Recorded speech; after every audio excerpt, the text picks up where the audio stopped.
Welcome to the California Leaders Podcast, where we dive deep into the stories of the visionaries shaping the future of our region. Hosted by Christopher Luna. This podcast brings you conversations with the movers and shakers, driving innovation, leadership, and community impact across California. Whether you are an entrepreneur, a community leader, or simply someone passionate about making the difference, this podcast is your gateway to the insights and inspiration you need to lead and succeed. Get ready to get inspired by the leaders making waves in California and beyond. In this episode, we welcome Gene Seroka, Executive Director of the Port of Los Angeles. Gene Seroka is the Executive Director of the Port of Los Angeles, the busiest container port in North America. As Executive Director, Seroka interacts with a wide range of stakeholders, including port customers around the globe, industry partners, elected and appointed officials at all levels, business leaders, community organizations, and local residents. A respected global trade expert, Seroka has advocated for rules-based trade agreements that benefit American exporters and manufacturers. Seroka holds an MBA and Bachelor of Science in Marketing from the University of New Orleans and has distinguished himself as a leader throughout his illustrious career in shipping, global logistics, and executive management. Seroka oversaw the port's launch of the first-of-its-kind digital information portal, Port Optimizer, and has championed for ports around the world to share critical supply chain data and analytics. He's leading the port's efforts to reach ambitious goals for zero-emission cargo handling equipment and heavy-duty trucks over the next decade. He's also overseeing the port's international green and digital shipping corridor partnerships with China, Japan, Singapore, and Vietnam. In 2024, the Los Angeles Times profiled Seroka as part of its LA Influential series, a collection of the city's top leaders.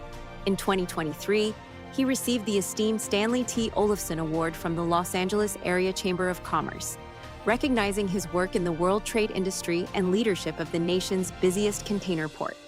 Also, in 2023, the Asian American Architects/Engineering Association honored him with its President Award. Please welcome Gene Seroka. Welcome to California Leaders. Today, I have an incredible guest, Mr. Gene Seroka from the Port of Los Angeles. Thank you so much for being here today. Thanks, Christopher. Great to see you. You are a personal idol of mine. The moment I met you, I really look up to you in your leadership and your capacity and what you do and what you mean for not only our region, but for us globally. You are on Bloomberg, CNN, CNBC, on the news almost every week, if not every day. And I really appreciate the time that it took for you to be here with me today. It's my pleasure. Thank you. When I met you, or even when I read about you, you represent such a global impact in industry. But there's it's very difficult to find things about you personally. And I want to take a step back from those headlines and that journey and what you represent being the executive director for the port and really just ask, who are you? I'm sure there's bits and pieces out there, but I would love to start with just what was your upbringing? I would love to learn how that influenced your leadership today.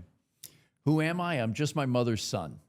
My mom and dad both worked for American Airlines. My dad was in sales and marketing and operations. My mom was a flight attendant, and she was one of the first and few that helped organize the Flight Attendants Union in the early 1960s at American Airlines. Before then, if you were married, if you were expecting a child, if you had anything else going on, you couldn't work.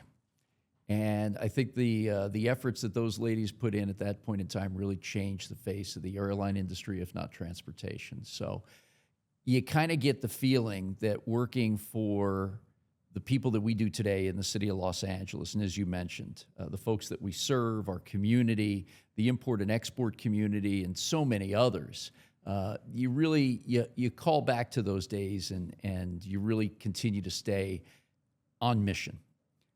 My mother's father, my grandfather on her side of the family, was a truck driver and a proud member of the Teamsters. He worked for American Can Company. So this is a guy who went to work every day in an iconic union and was able to buy a house, raise 3 girls, and just, another really good story. My grandfather on the other side worked in the coal mines in Pennsylvania. His wife, my grandma, was a seamstress. So we came from pretty humble beginnings, and they all migrated over to the U.S. And so you try to keep yourself in that frame of mind while you're doing things that really have an impact on so many people. In our family, I have a younger brother and a younger sister. My brother is a basketball coach at an HBCU, Texas Southern, and my sister is a recently retired school teacher of English and Spanish in the Midwest. So it was a tremendous upbringing. And being an airline kid, we got to travel a little bit and see different places. And we always thought that if you were different from us, we could probably learn from you. Same thing with sports. We were playing with the Garcias and the Jacksons and the Spinolis and kids from all different backgrounds, and growing up watching baseball on TV and seeing the influence that, of course, the Latin America ball players had and so many others really kind of set the stage that you got hungry for international life. And I was so fortunate to be able to join the supply chain industry, which has such a broad meaning, an important one across the world. Now, growing up, you didn't grow up in Los Angeles. Yeah, I grew up in New Orleans. And how many years were you in New Orleans? I was there probably about 13 years. So I went to high school, undergraduate, and graduate school in New Orleans. And it really left an indelible impression on me. Great people, the food's unbelievable, the music is wonderful, and it's a tourism city. So here again, you're seeing people from all walks of life, all different places, and it really gave you that sense of what it means to be a global citizen. And is your family back home, or are they all in Los Everybody's all over the place now. My mom and dad have since passed away, but they lived long and good lives. And, it's been interesting because I've moved, I think, 13 times in my career. I spent about 11 years in Asia and the Middle East. I've been in LA now about 12 years, and this is home. It really is an exciting place to be. And what brought you to Los Angeles? The port job. So I was with a shipping company, American President Lines, for a long time, including my stint overseas. And we were bringing a brand new vessel into Los Angeles to be christened. And that's a very traditional way of welcoming that first ship sailing. And it was the APL Savannah. It was a really big ship at the time, like 9,000 containers. It's about the third of the size of the big ones today. But this was important. And this was dating back to year 2013. And I had the privilege of meeting the brand new mayor of Los Angeles, Eric Garcetti, who we asked to MC this christening ceremony. And it was a big deal with red carpets and, so much other pomp and circumstance. And Jeannie Lavers from Kohl's Department Stores was going to be the godmother of that vessel. And she literally got to crack the champagne on the ship's bow and all that. And just as timing would have it, and it's not luck, it's a combination of preparation and opportunity where you meet at that intersection. Having met the mayor, I learned that this job was open as the port director. And so I applied, I went through the interview process and all that, and I was so fortunate to be selected. And this is back 2014. And Eric Garcetti, actually, I sent him a request to appear to speak on behalf of our cover leaders because there's some tie into all of that. And actually, I was fortunate enough to go to a christening of the mayor's vessel, hydrogen vessel, and that was humongous. It was incredible to see that up in person, and I can, just to be able to experience something like that, the red carpets and all, is incredible. Yeah, it really is. And that Maersk vessel, the Maersk Aletta, was the first zero-emission vessel ever to sail across the Pacific Ocean, and the first one ever to call in the United States. So that was a really special day. It sailed on e-methanol. I mean, I can geek out on all that kind of stuff, but it was the first ever zero pollution ship in real industrial setting, sailing 16 days across the Pacific, and they decided to call Los Angeles home that day. We were all so proud. And what does environmental teach you right now about what you do and the responsibility? Because that was seeing that vessel being fully hydrogen, I think it's both, right? They can kind of hybrid. Yeah, they got two fuel tanks now, okay. Right? The newer vessels. So you can use the traditional bunker fuel that's been in the industry forever, and the second tank can use synthetic or renewable fuels, and you could switch between them. So the last thing you want to do is have the crew stranded in the middle of the Pacific if the fuel doesn't work.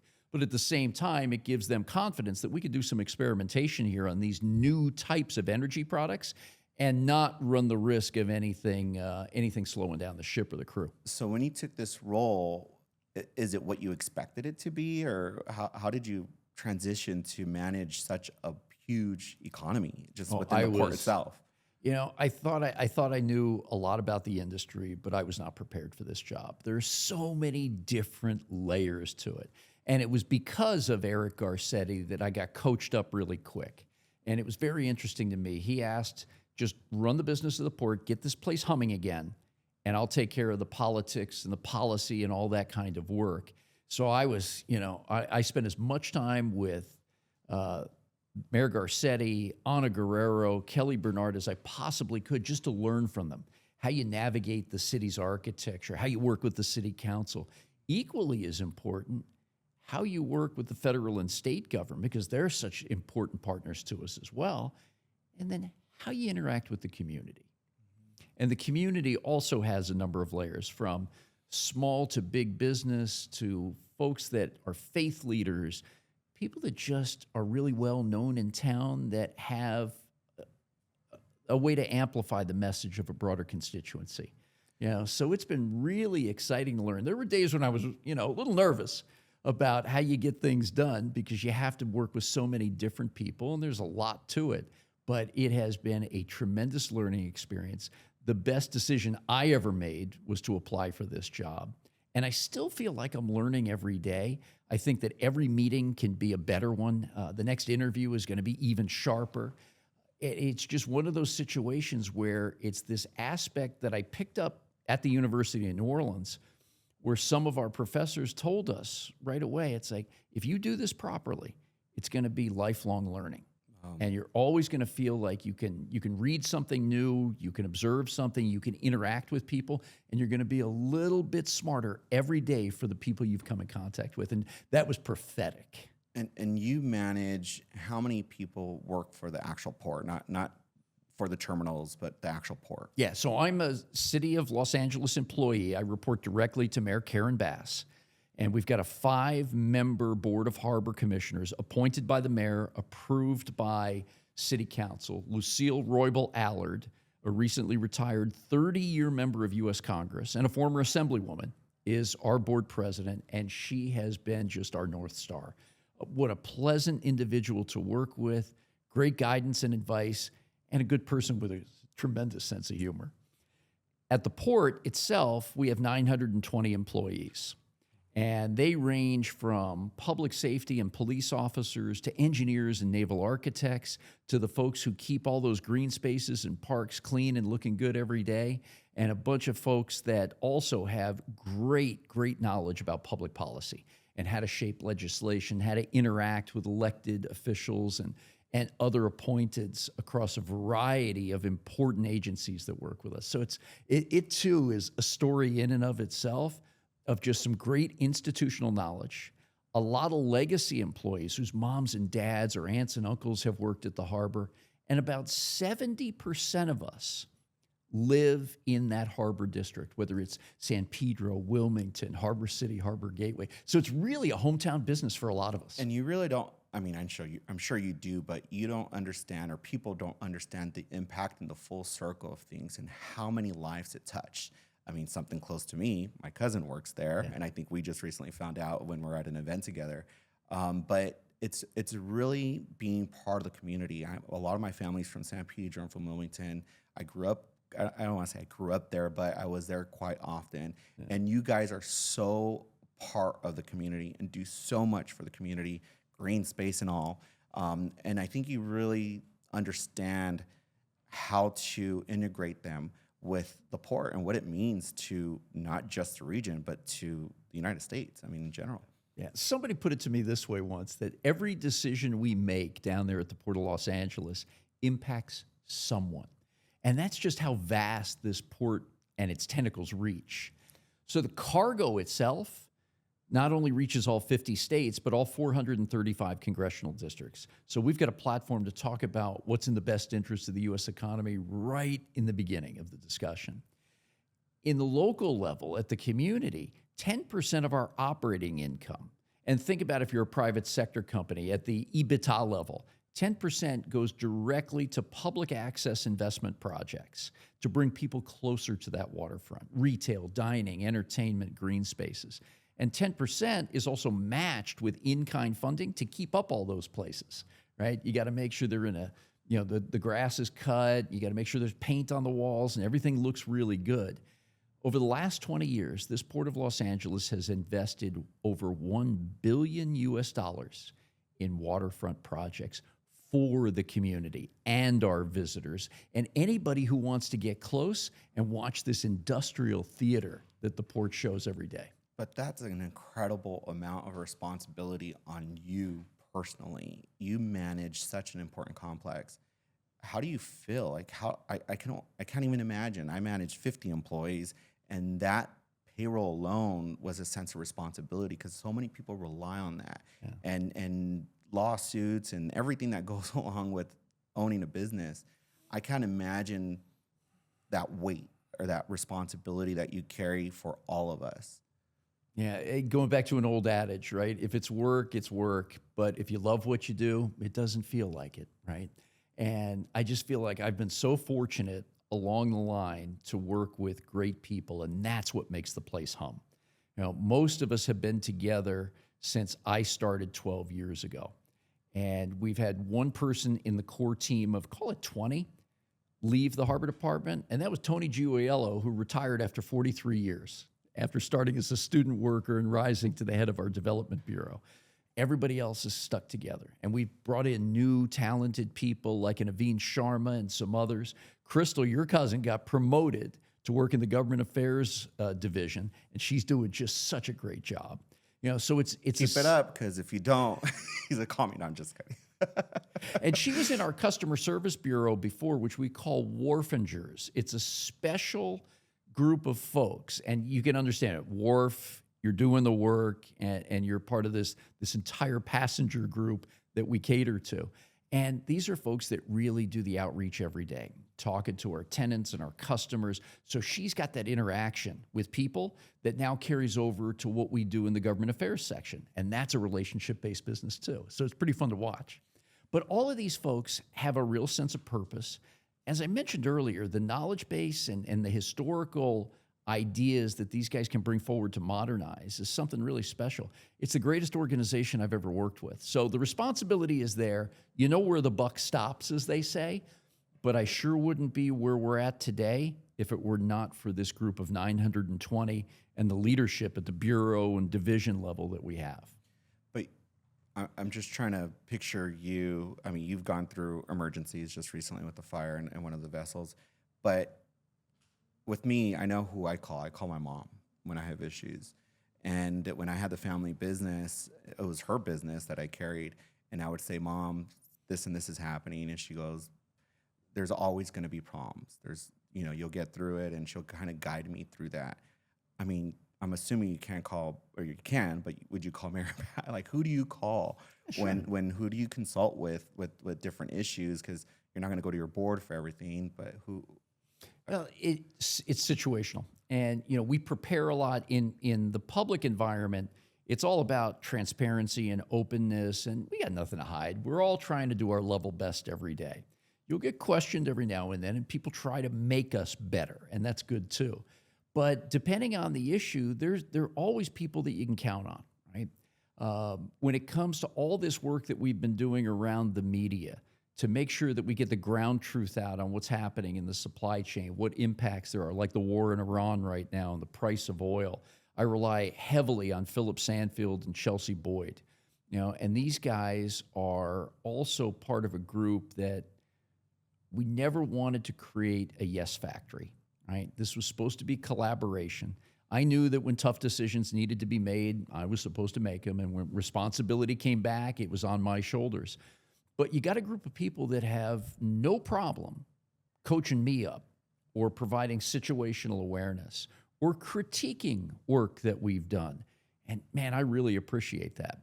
I was going to a fairly tough meeting today, downtown LA, for lunch with somebody who wasn't going to be really happy with me.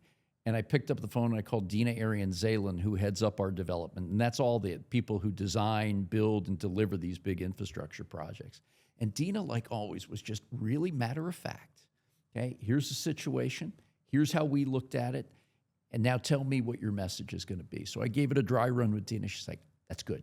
leave the details for the experts, but if you can deliver that message, I think we've got a chance to keep going forward with this company. And she was right. Yeah. So it's people like that that you kind of rely on, and you move around in the same circles, but you want to put a different lens on a situation. You can't do everything yourself. And that's probably the first thing I realized in this job, because of all the stakeholder groups, so many people that you interact with. You walk down the street in San Pedro to Raffaella's for lunch, you're going to bump into 3 people that know what you do and how you're doing it. So you just got to be prepared. And the preparedness comes from having a really tight-knit team. And I'm very proud to say that we do. And where do you take your cues in leadership? I mean, do you have a mentor, or do you have a philosophy? Do you read, like, how do we pick up on your leadership style? If I'm an emerging leader right now going through college and they see Gene Seroka on CNN and Bloomberg and all these things, like, how do we pick up on that? Yeah, I think that I look at a couple things today. And again, that concept of lifelong learning for me is real. I read a lot. I subscribe to a lot of newspapers. I follow the business news, the general, political, et cetera, as closely as I can every single day, and just try to make sure of what's going on with current events. But from a leadership perspective, I watch my dad. He was a businessman. He went to work in a suit and a tie every day. He was in charge of a lot of business at American Airlines, and I saw the way he interacted with people. And here's a really unique story. I was in New Orleans 2 weeks ago to go back to my university. They now asked me to be on their alumni board, and I was really, really pleased with that, and surprised at the same time. But I wanted to make a trip back to campus and meet with the people I'm working with. You got full-time staff there, Narrowly, and some of the others. And I wanted to get to know them a little bit. And then part of this was to go speak to one of the MBA classes in the evening and just share a little bit about who we are at the port, but more importantly, that I was one of them. And I wanted to share a little bit what life was like after I graduated from the university. And it was just, it was a nostalgic trip. I walked through the library where I spent so many years studying, and this is, way before the internet and all that kind of important advancement we've made, and it brought back just such great memories. So I had a really early flight the next morning, and we're in the middle of this back and forth budget issue with Department of Homeland Security, the Transportation Safety Agency, and all the folks that work with us at the airport to go through security. So I get there really early, hoping for the best, and it worked out great. Those folks were doing a tremendous job. But I get to the gate, and I'm boarding the airplane, and you know how you click your boarding pass now, right, with the infrared? And I'm walking, and the lady says, "Thank you, Mr. Seroka." And I said, "Oh, thanks, have a nice day." And she says, "Are you from here?" Or she asks. And I said, "No, I grew up here, though." And she's like, "Do you know Gene Seroka?" I said, "Well, that was my dad." And it turns out Lisa was hired by my father in 1987. And she's been with the company now ever since. She's always worked at that station in New Orleans. And she just looked at me and she said, "He was such a gentleman, such a kind man. And he knew my mom and this and that and the other thing." And I guess Lisa's mom also worked for the company. And so I'm standing, you can imagine this. I'm standing there on the jetway. She is just outside telling me all this. And I just came off of this visit to my school, which brought back all these memories. And again, great memories, but you feel like you're 20 years old again, 22 years old. And this lady's telling me about my dad. Wow. Just amazing. Wow. And then we're sitting there on the tarmac for a little while. They're loading up the luggage and all that kind of stuff. Lisa comes onto the airplane, walks back into economy, and starts telling me a couple more stories about my father, like it was yesterday. And this just happened. It just happened last Tuesday morning. I was flying out of New Orleans over Dallas to go up to Grand Rapids for another business meeting in Michigan. And she's telling me all this. And I'm sitting on that airplane, and she kind of gave me a hug and said, "Well, next time you're in, let me know." And there's another guy that worked in that same class, and he apparently is still working too. But it was just all of this in like a 24-hour cycle was what we're trying to get to with this discussion here. What makes you tick, right?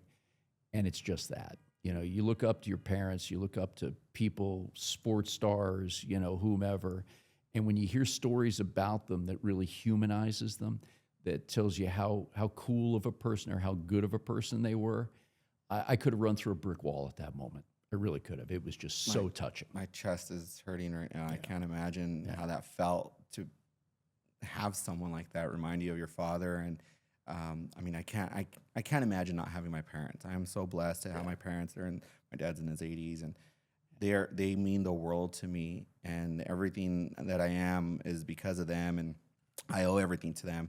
And that legacy is so important. And I felt that weight when I maintained that family business. It was literally the family business, and she made an industry. And to have someone bring that up to you just recently, and that name and that legacy still carries. Yeah. That's incredible. Yeah, it really is. If you can, hug your parents every day. If you can't, call them every day. And talking about legacy, what type of legacy do you feel?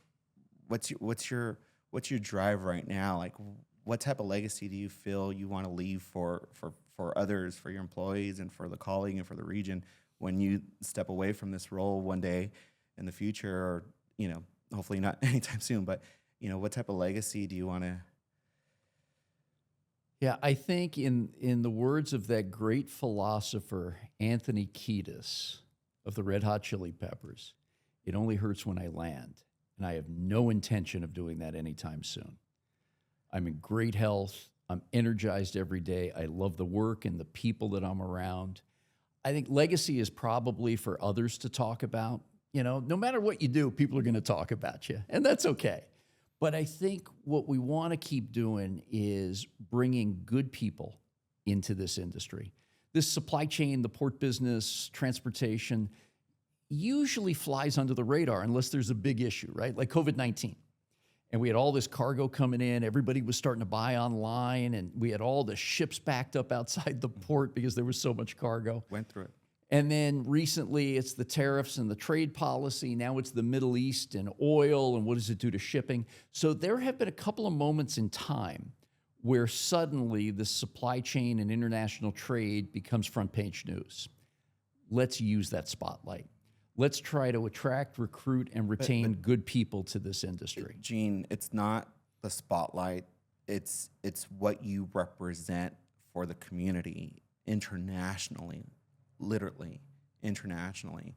So you have that responsibility for all of us to communicate and to guide us through all of this, because you are so well versed. You're an international person. You've been overseas. You've done so much. So when you speak, it carries so much weight, and it means so much for us to have you represent us.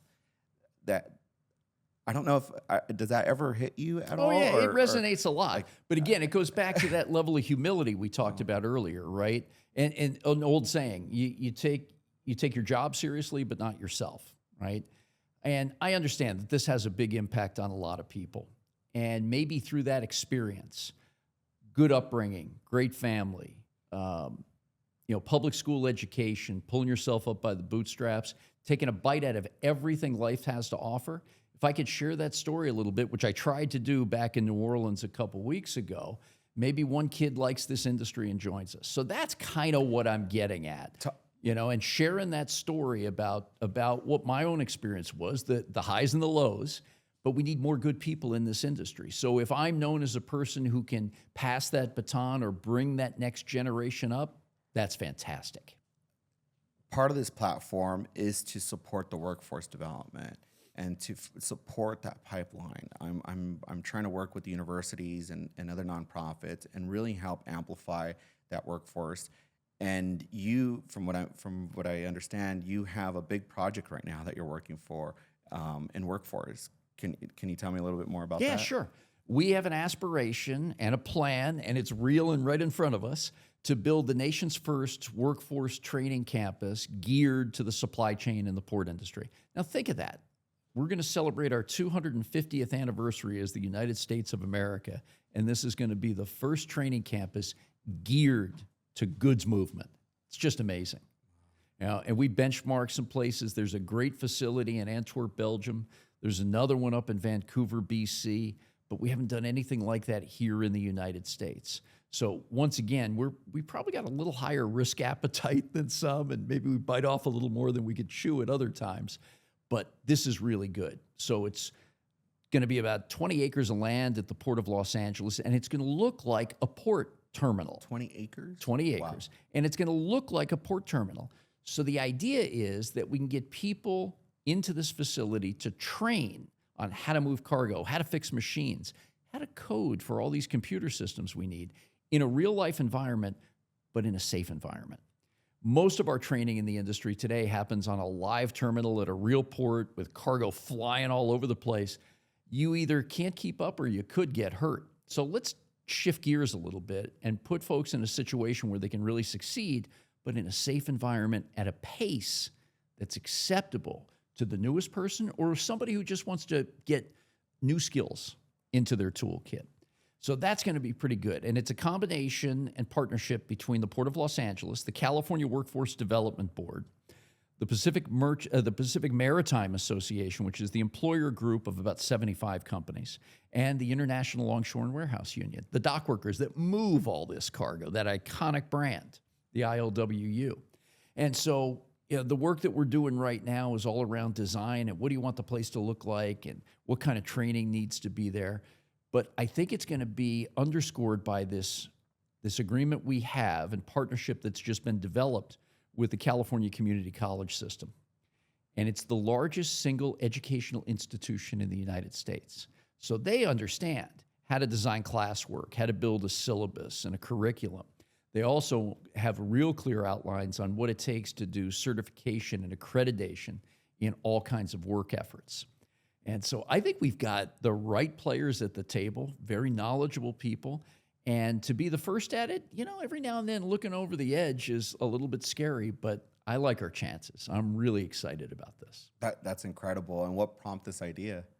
We were talking a long time ago. One of our commissioners, the late Dave Arian, who was international president for the ILWU and Local 13 president, thought that we really needed to get away from training people on the docks. And then if we did something like this, it could be a community-based effort. So it's not just for the people who are working at the port today, although that's a super important segment.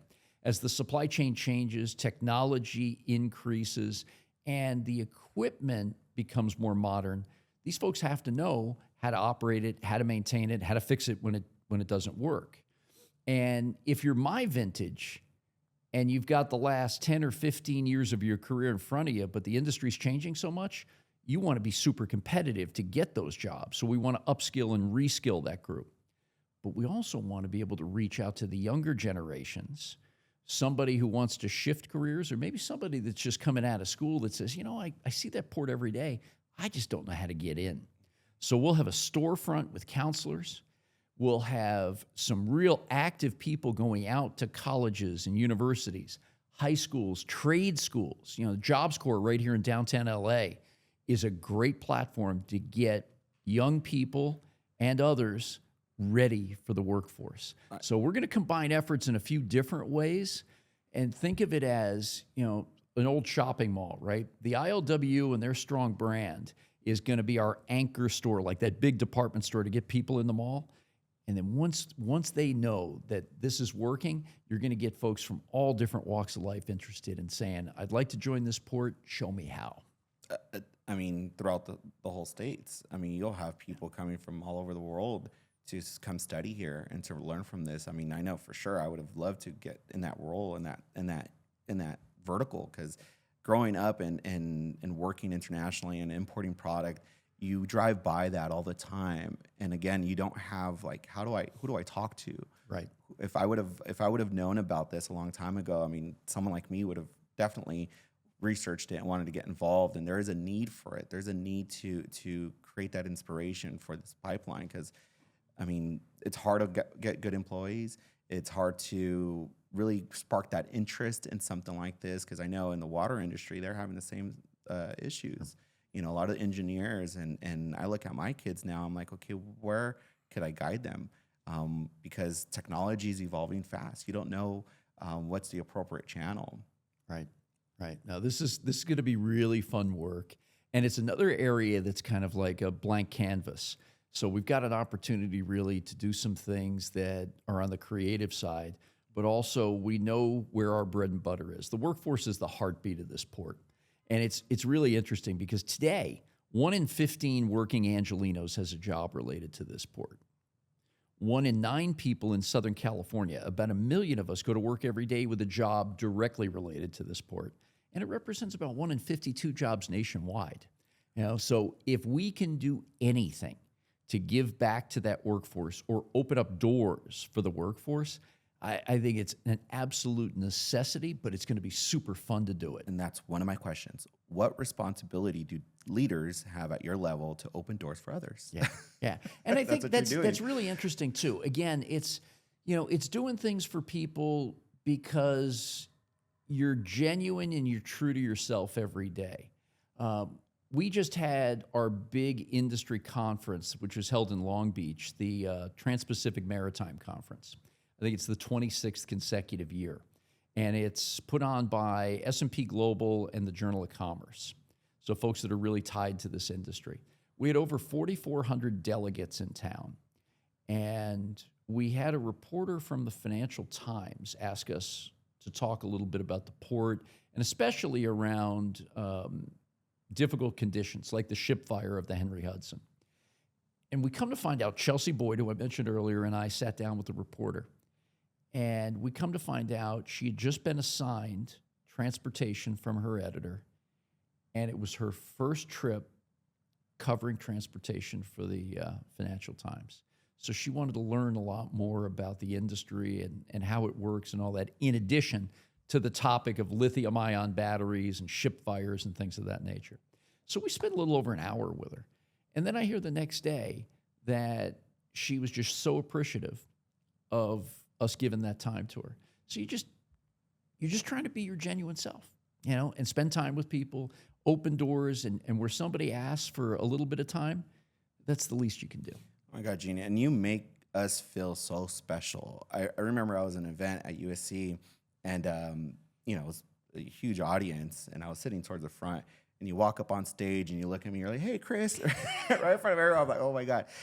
I mean, someone at your capacity and your level to recognize everyone in the room, it's incredible. I've come across a lot of great leaders, and you are so humble. You make yourself available. For you to be here today is so meaningful, and I know you don't have to do it.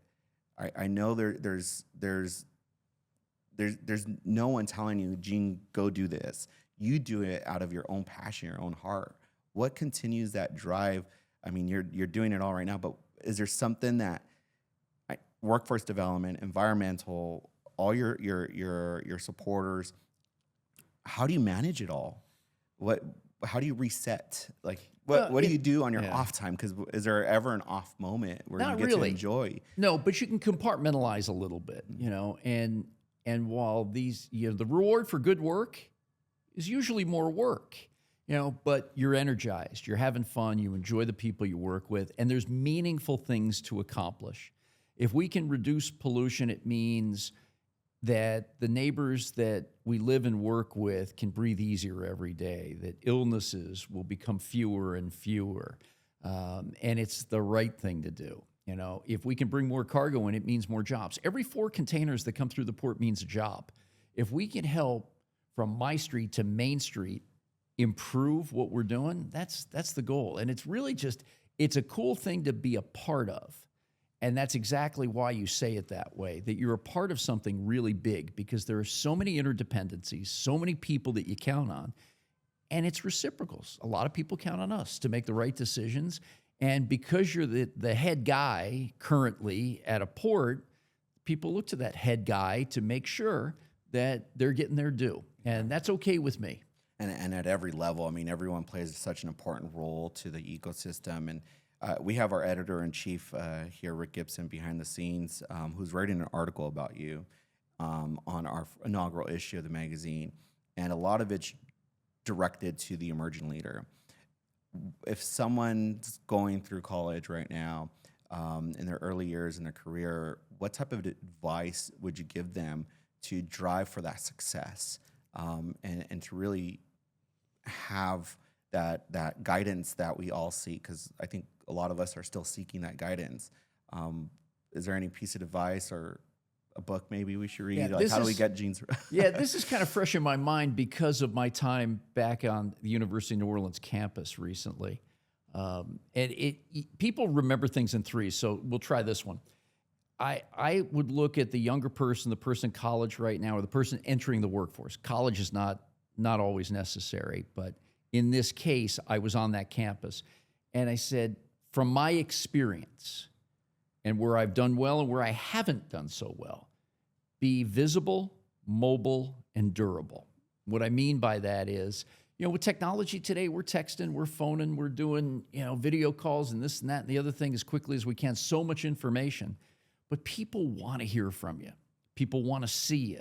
I like an interview when we're sitting face to face as opposed to one over the video call, because it's just, you get a really great feel of the person you're speaking with, right? People want that, whether it's your boss, whether it's the person you're selling your product to, your peers, your friends, they want to be around you. So do that. It's easy to send a text and, hey, I need to get this done. Give me this report, da-da-da-da. Spend a little time. Be visible. Second, be mobile. There are folks that, want to grow up in their hometown and stay there their whole lives and all that. And that's great. It's wonderful. When I run into people and they tell me they're fifth or sixth generation Angelino, man, I mean, that is something else. It really is. But what I found great is that because of my upbringing and because we had a little bit of flavor of the international community, I wanted to really get around and see things. So I've moved 13 times in my career. It's been a lot. Some stints have been short, others longer. This is 12 years now in LA. It's the longest time I've held one particular job, and I still don't even feel like I'm halfway there. Right? So that's how exciting this is. But be mobile. Get out and see customers. Get out and travel this great Golden State with 840 miles of coastline. If you're offered the opportunity, move to a new city, learn a new job, right? Work in a different geography. And if you really get that call, go overseas. Whether it be Mexico, Central, South America, Asia, Europe, the UK, the African continent, take a bite out of life. See what you can do. And maybe sometimes, I know Marla Blevins, who works at the airport, used to say, sometimes you got to move out to move up. And getting that experience is just something, right? And then on the last piece, to be durable. Life's hard. Work is hard. And as you start making decisions and making recommendations, there's going to be no shortage of advice. There are going to be people that critique you. There'll be people that question you. And on occasion, people are going to take jabs at you. So you got to have thick skin. And you got to be durable. You can't let a little bit of a bump in the road slow you down. Easier said than done. I know that. But be visible, be mobile, and be durable. And if any of that helps someone, I think it's just a little bit of perspective of what I've learned on my own. And I love what you said about traveling abroad and being international. It was, again, I always talking about my parents, but my mom made me travel Hong Kong, Europe, and you're overseas in Asia and the Middle East. I think learning those traditions and learning how to respect different cultures. You right now in your role, you receive many delegations from other countries. Yeah. And being able to be hospitable in that process makes a big impact. It shows the type of leader you are. So how can we learn those social cues? Because there's a lot of people that are born and raised here, but they don't have that opportunity to learn that. Any suggestions on how we can pick up those cues? Because there's a lot of them. Yeah, there are. And, sometimes you stub your toe and you make mistakes. I can remember a few that I didn't do so well. But, if you try to stay aware, if you try to hang around with someone that's walked that path before, and if you just observe, you can learn a lot. Letting someone go through the door first before you, no matter who they are, where they are. Saying hello, I tell you, Capri Maddox is a dear friend, and she's the general manager of the Los Angeles Civil Rights Department. And she's been in the city attorney's office. She's really famous here in town. And she designed this program, and I think it was the impetus of her husband, Kerman, who's also just an exquisite gentleman, a campaign here in LA called Just Say Hello. And they rolled it out about 14 months ago at a Lunar New Year event down at the port at Alta Sea. And it was just about, life's tough, political environment's much different than it used to be, people on edge about this national conversation of affordability. There's just a lot on the family today. And Kerman and Capri said, if you're walking down the street, just say hello, right? If you're in the elevator, say hi to somebody. And we had all these cool color-coded giveaways put together, and we had just say hello in, 15 different languages or something like that. And they always give me the Chinese one because I can still speak just a little bit of Mandarin, enough to get by, right? And so we've been doing this rollout now for a little over a year, and it's something really special. Now at the port, we've got a lot of cruise tourists that come through. So sure, you're gonna run into people every day you've never seen before. You may never see again, but it's that impression that you wanna leave on somebody and somebody leaves on you that can be just indelible. And so taking off of Kerman and Capri's cue of just being a little bit kinder, a little bit nicer every single day, I found that it really makes a difference, And when everybody's hustling, right? You're going to a meeting, you're running to the store, you're picking up your kids from school, whatever the case may be. But if you just nod, if you just take that 1 second to say hello, it could mean the difference in having a good day or having just a so-so day again. And it makes us stop. Yeah. And just really be in the moment. Right. I do that all the time, and I pick that up being in Mexico. It's buenos dias, buenas tardes, Sure. Buenas noches. It's always, no matter who you walk past, if you don't say anything, it's rude. Right. So having that exposure, again, really means a lot. And I think of my kids, and we need to expose them to a lot that we've learned. And I picked this up just being in the room with you and being in that environment. I remember I was tasked to receive a delegation, an ambassador, and I'm like, oh shoot, where do I sit him? Does his back face the door or does it face the window? And these are all social cues that I right away read up on. But these are things that we need to pick up on. And I would love, hopefully there's some part of that workforce development side that teaches us this, because there's certain etiquette that we should kind of learn. Yeah, and I gotta believe that this is one of the best places, if you're interested, to try to learn that. Los Angeles is home to the largest Korean and Korean descent population anywhere outside of Korea. And the same story goes for Japan and a number of other locations around the world, right? We've got such a diverse population here. You're gonna run into people from all walks of life every day. And I can't remember the exact numbers, but we've got a couple hundred different neighborhoods in LA. And we've almost got the same amount of different languages and dialects that are spoken. Whether it's at home in business or on the road traveling internationally or whatever the case may be. This is truly an international and global city. So to be able to tap into that knowledge, right? You're doing something for the first time, like you mentioned, welcoming a delegation or an ambassador. I would think the first thing that comes to mind is, let's ask the question, right? From someone who has walked that path before, okay, how do I address the ambassador? Right? Where would she like to sit? In the lineup of introductions and speeches, where does she want to speak and what is most appropriate? So, there's a lot of great knowledge here in town. You make a great point. And let's ask the question, because every day there's still things that I don't know. I met the president of our university last week with Narrowly, who runs the alumni board, the executive director. And as we're walking into the university president's office, I asked her, how should I address President Johnson? She says, and she's from Australia, Narrowly. She says, mate, she's probably going to tell you to call her Kathy. I don't feel comfortable calling her Kathy, but sure enough, she did. But of course, in the very public setting, President Johnson, Dr. Johnson, thank you very much, et cetera, et cetera. But it always, no matter who you are, it's always good to ask. But that says so much about you, Mr. Gene Seroka, that someone like you will still ask those questions to have that respect for someone else at your capacity, at your level. So that's incredible. I was going to say something too, is going back to traveling abroad, you're mentioning California and Los Angeles. We are a global state, and we don't have to travel abroad. You're right. We can just go down the street. We can eat and be in that environment, understand those languages, and really pick up those social cues there and kind of learn the culture.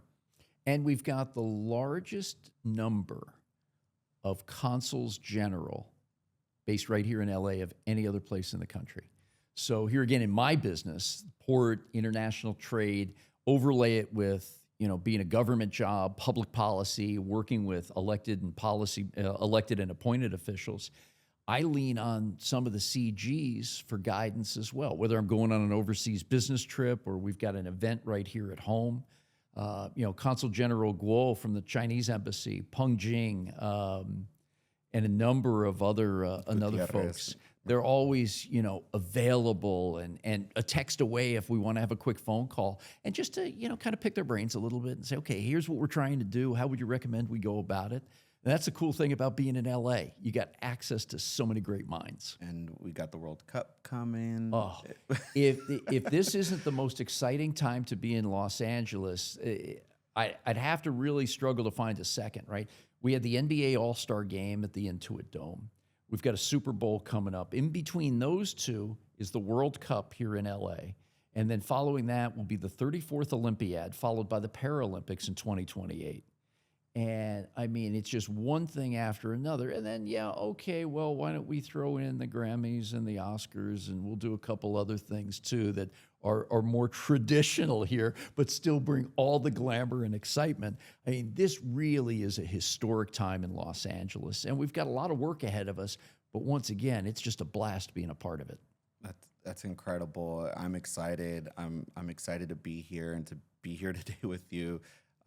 It took some time to sit down with you, and I really do appreciate your team and everyone involved in making this happen. I know, again, your time is very valuable.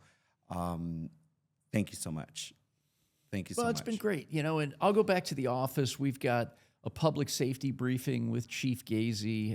David Libatique and Naveen Sharma were texting me earlier. So there's always stuff going on, but when you get an opportunity to visit a platform like you've created, Christopher, and talk a little bit about what your makeup is like, again, what makes you who you are, and still share about the importance of this harbor and the port complex, it's really a privilege. And I thank you for giving us the opportunity here today. And if you were to leave this interview today and people are going to read about it, hopefully a lot of people, they will, what would you close this with? That's probably the toughest question you've asked all afternoon, but I would say that, take a look out there at this city from where we're sitting on Figueroa Street right now. And there's a story in every building, in every corner of this city. And that's what makes it so great. From Mayor Bass to our Deputy Mayor, Rachel Freeman, who I work with every day, and to the people that we see in the grocery store, the Elks Club, or just moving around town. This is a tremendous city with so much opportunity, and I'm just so proud to be a part of it. And that's what makes it great, right? People that are doing so much to raise up communities, businesses, and the people of Los Angeles. It's a real special time, and I'm proud to be here at this moment. Thank you again. I can't express enough how much I really appreciate your time. It means a lot to all of us. There's a lot that we can learn, that we're continuing to learn from you. And thank you for what you do for us internationally. Like I said, you represent a lot of us, and I know you feel that and you see that, but I have to say it again. You do a lot.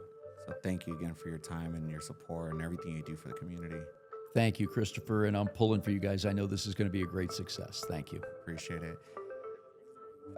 Thank you all again for all your support. It's incredible to be here, and join us on the next one. Thank you for joining us on this episode of the California Leaders Podcast, hosted by Christopher Luna. We hope you find our conversation as inspiring as we did. Don't forget to subscribe and leave us a review on your favorite podcast platform. Your feedback helps us bring more of the content you love. And be sure to follow us on social media for updates, behind-the-scene content, and to join the conversation. Until next time, keep leading, keep innovating, and keep making a difference.